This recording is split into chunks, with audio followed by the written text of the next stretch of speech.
Hi there. I'm going to go ahead and get us started. Good evening. I'm Jen Schlueter, and I'm Dean of Grad Studies at Columbus College of Art and Design. And I want to welcome folks to today's event, the CCAD Knows Retail webinar series, featuring industry leaders who share their insight about the retail landscape and what's on the horizon. Before I introduce our speaker, I just want to share a couple of housekeeping notes. We're recording today's talk so that we can share it on our website for folks who aren't able to join us. We're in a webinar format, so your lines are muted and your videos are off except for the speakers. And we will have time to answer your questions at the end, so please feel free to use the Q&A function throughout the discussion to submit them. And you can also use the chat function throughout to share any reactions or comments. And now I want to introduce our speaker. Kimberly Minor is a creative executive with over 25 years of senior and C-suite leadership experience in maximizing brands, connecting communities, and growing businesses. Her international professional experience spans from Macy's executive program to Foot Locker Global Inc., to brand president of London Fog and Joe Boxer, to L Brands, where she led the $2 billion home business. She is currently CEO of Bumbershoot LLC, a boutique firm that provides interim C-suite leadership, business growth strategies, and cultural and market insights for inclusive, equitable, and diverse representation across brand, content, and customer experience. Her personal passions bring people and ideas together for inclusive engagement, creating safe spaces for community connection and personal growth for everyone, the arts, and continuous learning. Kimberly holds a Bachelor of Arts degree from Temple University in Philadelphia, Pennsylvania, and executive certificates in leadership and management from the Wharton School at the University of Pennsylvania, and inclusive organizational excellence from Stanford University Graduate School of Business. Welcome, Kimberly. Well, thank you, Jennifer. It is my pleasure and my privilege to be here. Thank you. Super excited. So I guess we're going to talk today. I don't like to be stuffy. I like to make sure that when I'm speaking, if you have questions, just throw them out there. I want to make sure that when you walk away, you have really experienced something and you've learned a lot. So Jennifer, should I just jump in? Yes, go for it. Perfect. Okay, so we talk about brand culture. And, as my intro said, that, I've been in this business for a very long time. And I have not seen more brands than I've seen right now. Everyone has a brand. Everyone has a great idea. And I don't say that to be facetious. I mean that. Everyone has a great idea. But there's so many brands, I'm sure you would wonder either how do I make my great idea a great business so that it's a brand that is sustainable and it grows? Or why didn't that brand that I really liked live longer? Why wasn't it able to sustain?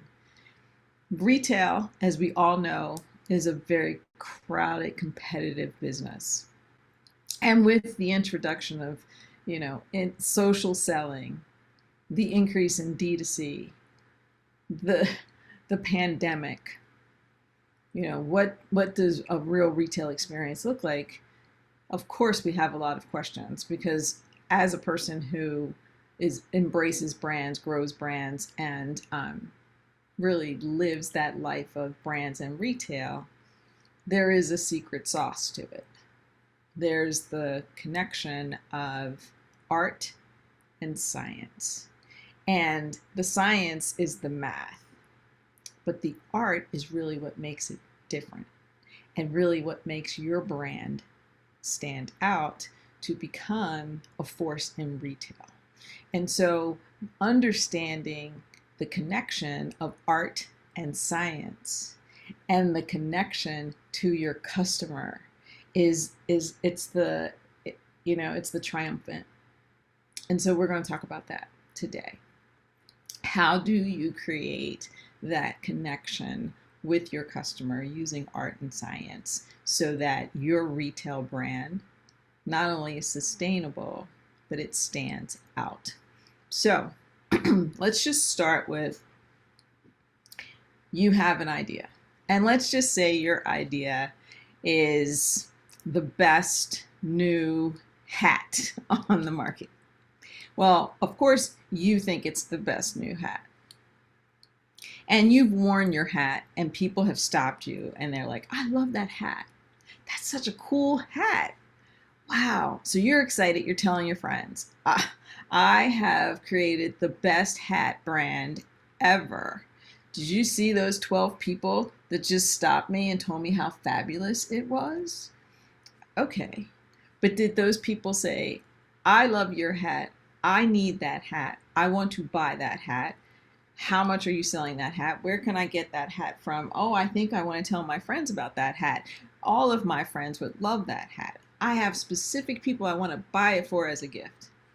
That is the demand that you need to develop for your great hat in order for it to become a hat brand that people would then want to buy and buy repeatedly. And so what do you do to determine if that exists? What do you do? What are the steps? So the first step is to do some analysis. You know, I don't know if you've heard of a SWOT, but you know, a SWOT is very important in that you look at what your brand is, you look at what your product is, and then you sit down and you say, okay, so what makes it special, right? What's a real opportunity? What's a threat? What are our successes, right? What makes us stand out? And what are our weaknesses? What will we need to overcome in order for our hat brand to become the best, hottest, fastest growing hat brand in the world? And so if you start there and then you have a white piece of paper and you say, okay, now I know, I have an assessment of what I think my hat brand brings. Now, let's look at the white space. Who else has a hat brand? Okay, now, how much is my hat going to cost? Who else has a hat brand and that costs? Is my hat for ladies? Is it for anyone? Who is my hat for? Is it for kids? Who's it for? Okay, who else is in that space? How much do I want to sell my hat for? Who else is in that space? Okay, what makes me special?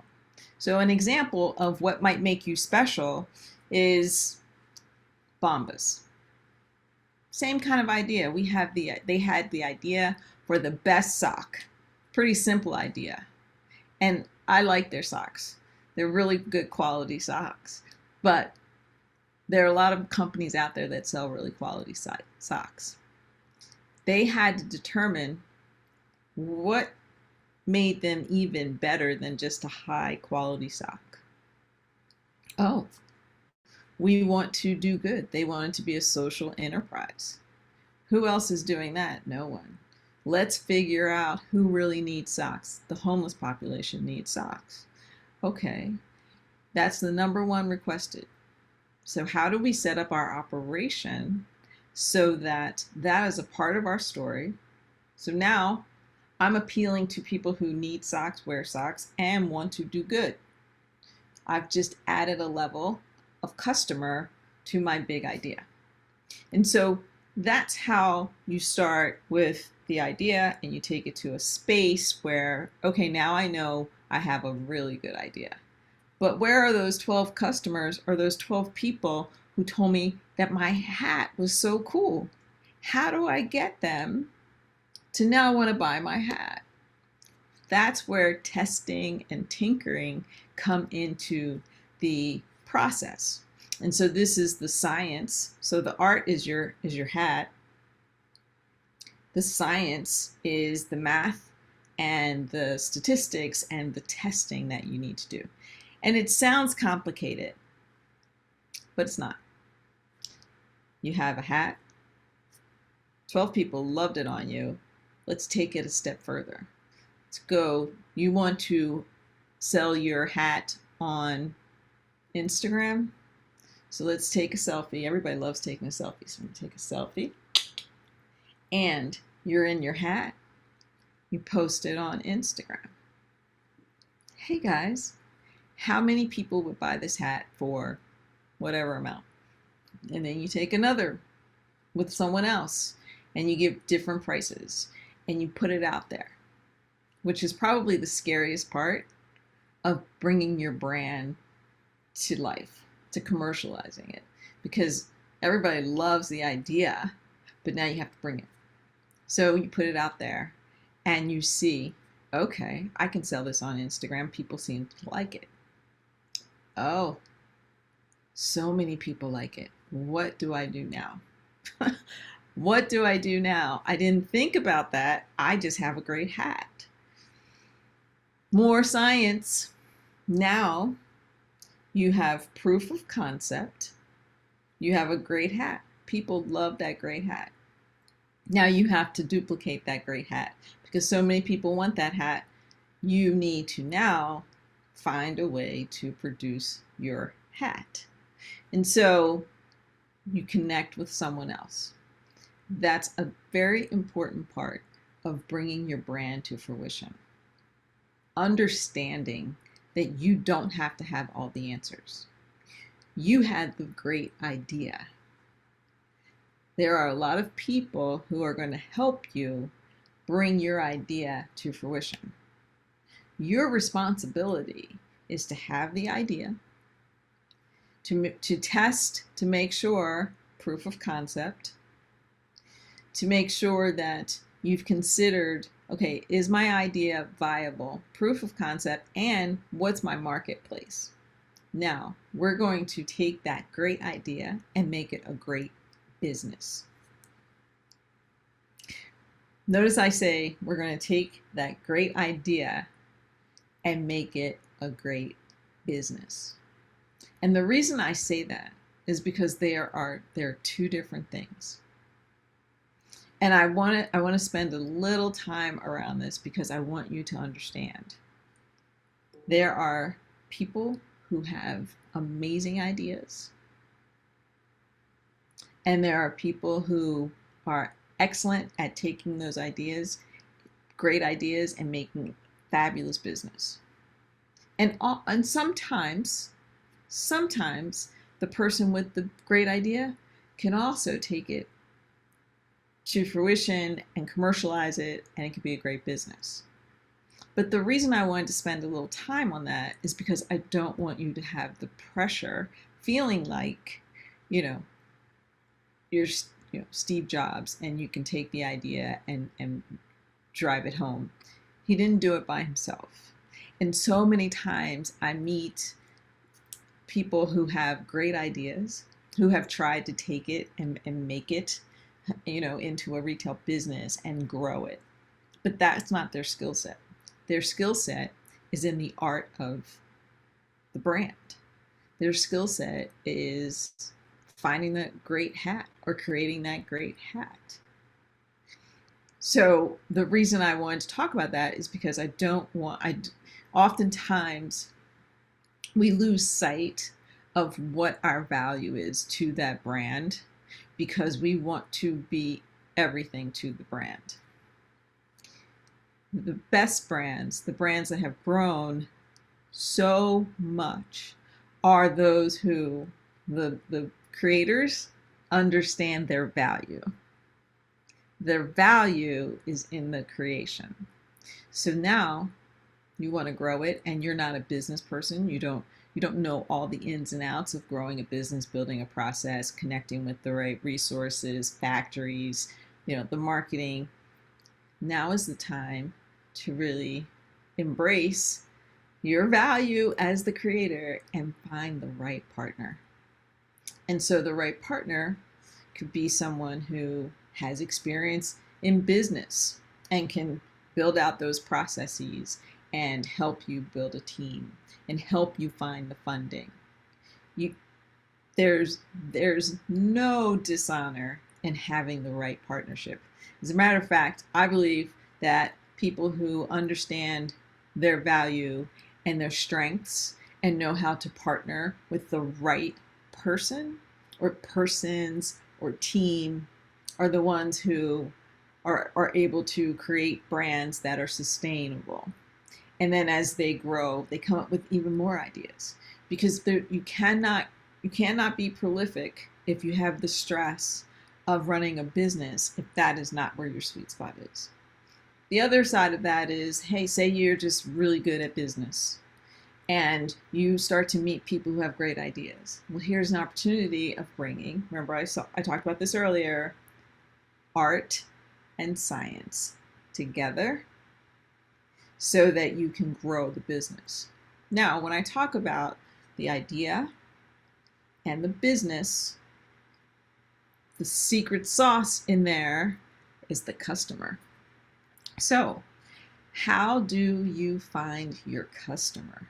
We did a test on Instagram, and that's good. But as you are thinking about who else can this hat appeal to, it's very important to embrace the concept of testing. Constantly testing. Testing for who's my customer, right? Putting it out there. Don't know if you know the story of Daymond John, right? He's on Shark Tank, and for many young people, you probably don't.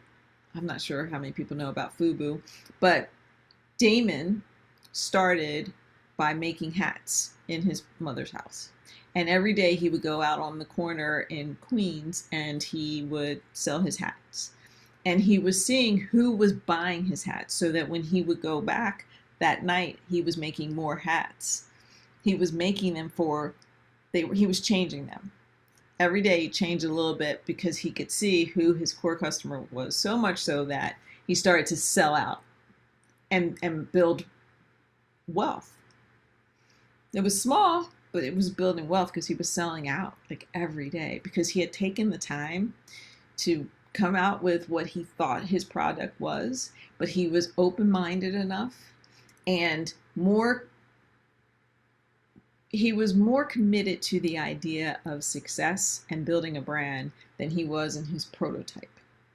And so he took the time to make sure that his prototype was something that people wanted to buy. And they wanted to buy it at such a fierce rate once he got it right, that he was able to take that, partner with some of his people he had met, and they built FUBU, which started again at his mother's house, but quickly grew and was bought and became, a $250 million business. And so he's grown from there. And so again, the idea of having a great idea, and then partnering with the right people to make sure that your idea has legs and can grow. And test, tweak. Don't ever stop, because as you're doing that work, you can take what is a very good idea and make it into a fabulous idea that people would want. And so I just want to go back on a few things. One, there are a lot of brands out there. You want to stand out. So what do you need to do?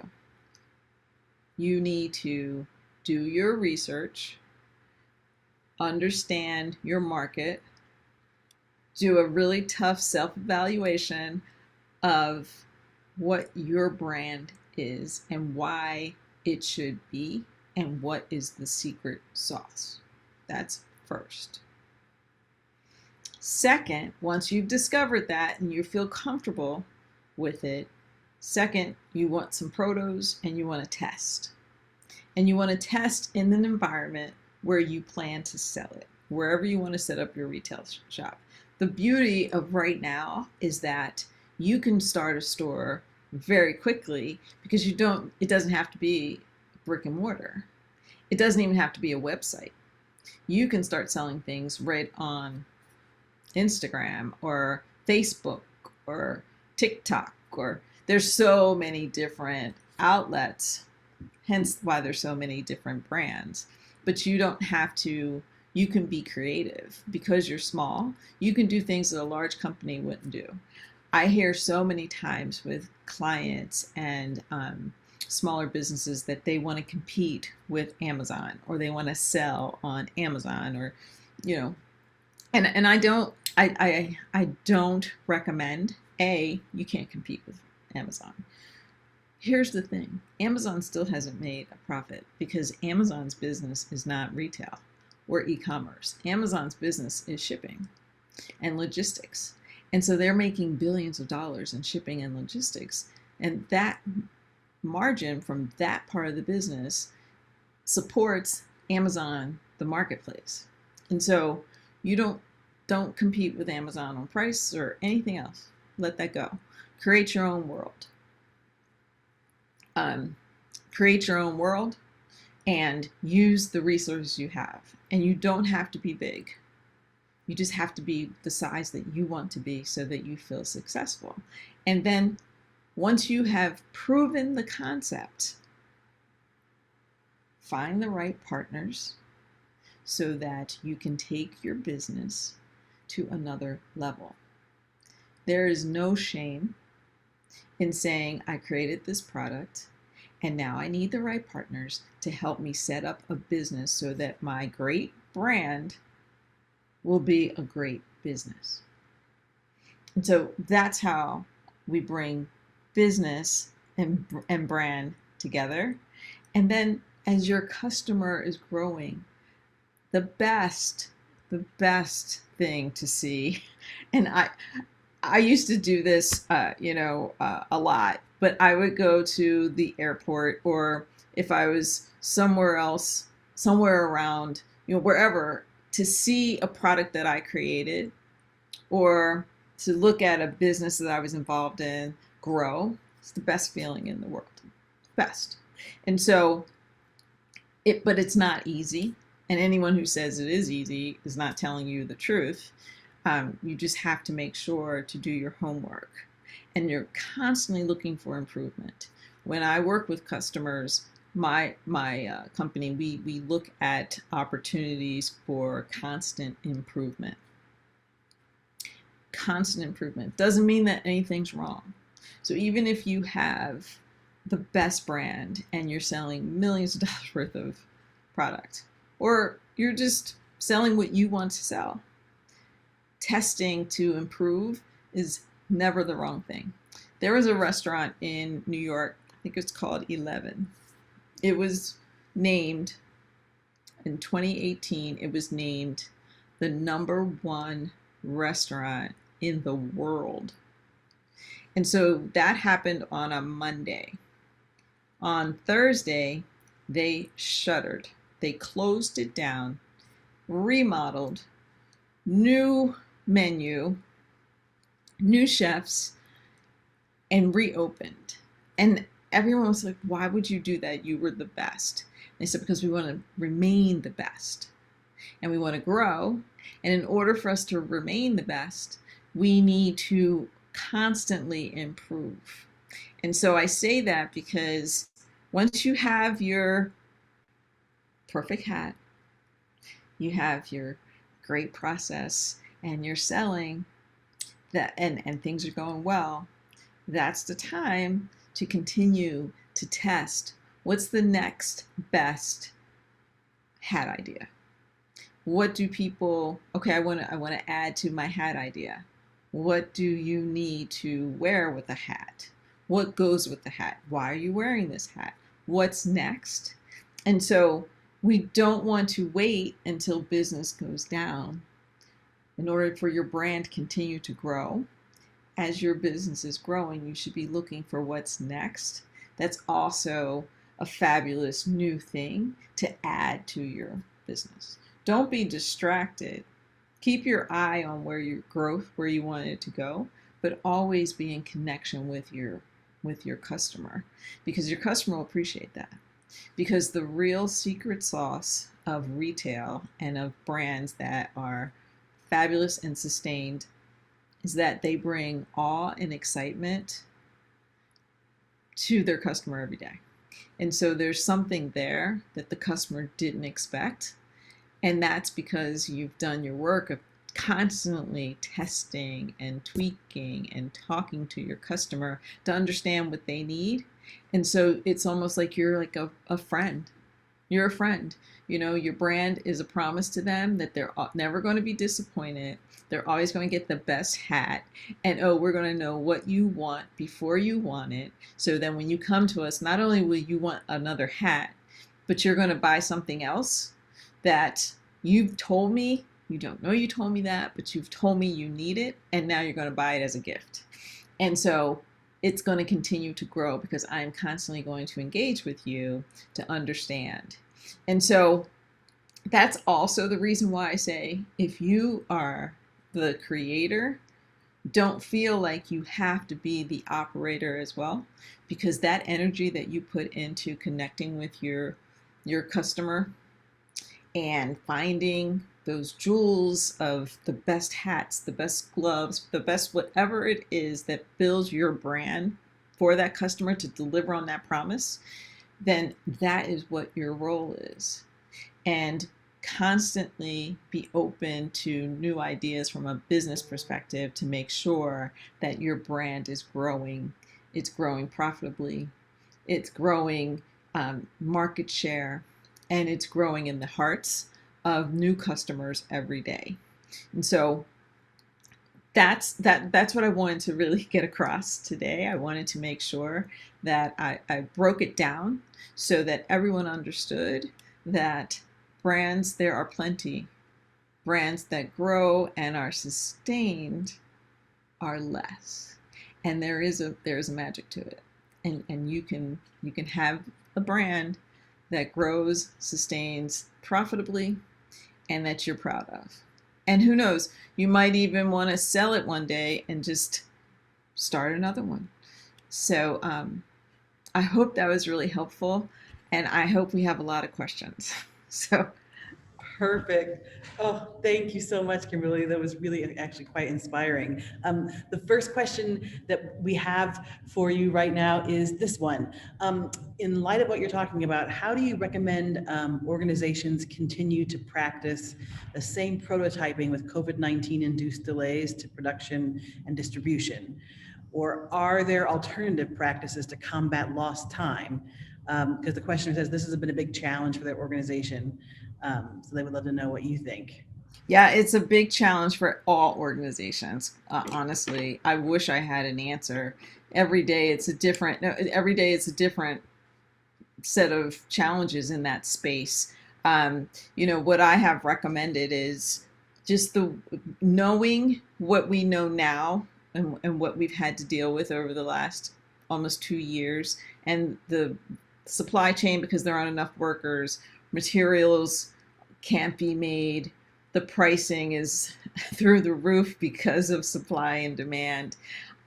What I have recommended is pull back your plan, or pull back your sales plan, and make sure that because you're going to have to buy less, because what I've seen is that businesses are planning like there was no pandemic, right? And that there is no issue with supply chain. And it's killing them because they now are accountable to those sales plans.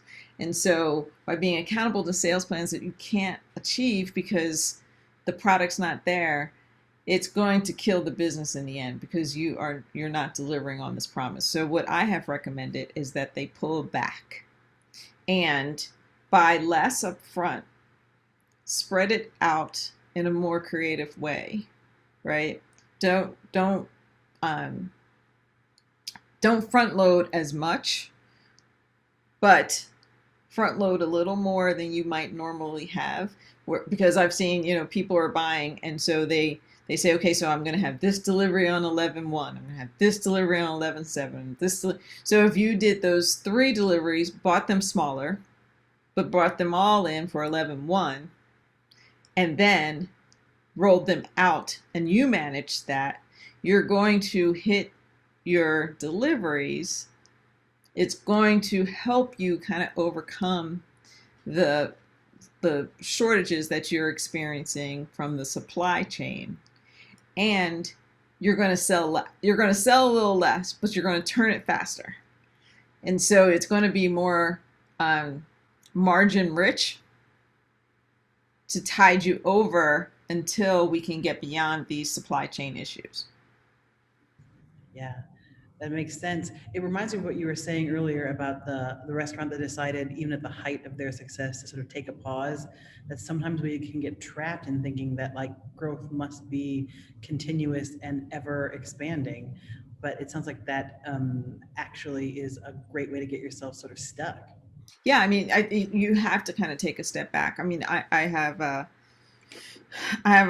client that is so over assorted, right? But because they felt like, oh, I have to have all these things, and and then they would have a plan and they would miss a delivery because of these issues we're talking about, supply chain. But then they couldn't cancel it, so then it would all come in at the same time. But you can't sell everything at the same time, right? And so that was my recommendation. Like, we need to pull back. You don't need all of these SKUs. And if we pull it back and we pull back the sales, I promise, you've been selling maybe on average 30% to 50% sell through a month. If you had less and you had a point of view and your customer knew, okay, they're standing for this, you would probably sell 60% in that same time period, and it would give you enough time to bring something new in. So I definitely think it's important for people to feel comfort in taking a strategic pause. If you take a strategic pause and right size it for what's available to you, you'll be able to maintain it longer until we get out of this supply chain, because who knows when that's going to happen. I mean, in the news this morning, they were talking about the shortage of gas in the UK. And I don't want to make this a political statement, but, Brexit was very, much like our wall, right? And they didn't want immigrants coming into the UK, and now the UK doesn't have truck drivers, because what they found out was that most of those truck drivers were immigrants, right? And so if you think about that, and then you think about some of the other issues with overseas production, with people not being, because of COVID, not being able to leave their villages to come into the cities to work in the fact, we just don't know how long it's going to be. So we're going to have to be really strategic and plan it down to maintain so that we don't lose our businesses. Yeah, that makes sense. Well, okay, so along some of these same lines, I'm thinking about the sort of phases that you outlined and the sort of testing and tweaking, that sort of cycle of that work, and the prototyping phase. And I'm wondering if there's ever a point in your experience at which the testing and tweaking has gone too far, or is that truly something that should be embedded within the brand and the business? I think it should be embedded. I don't.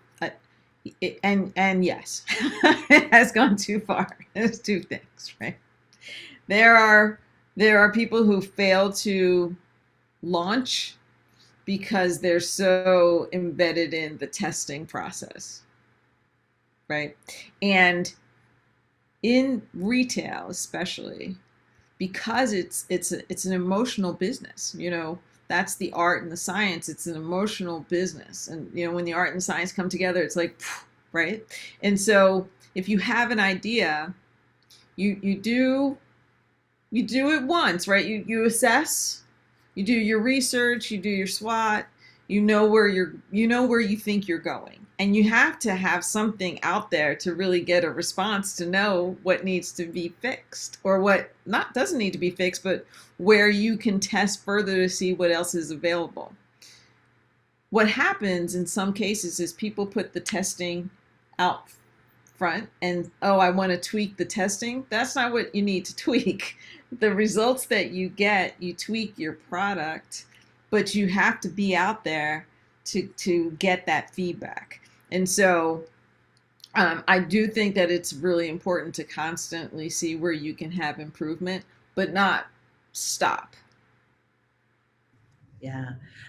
Of the phases that you outlined for yourself as a business owner, or thinking about your own experience inside of some of these big orgs, is there a phase that you most gravitate towards or that you could sort of stick around in forever if you were allowed to? Oh, that's a good question.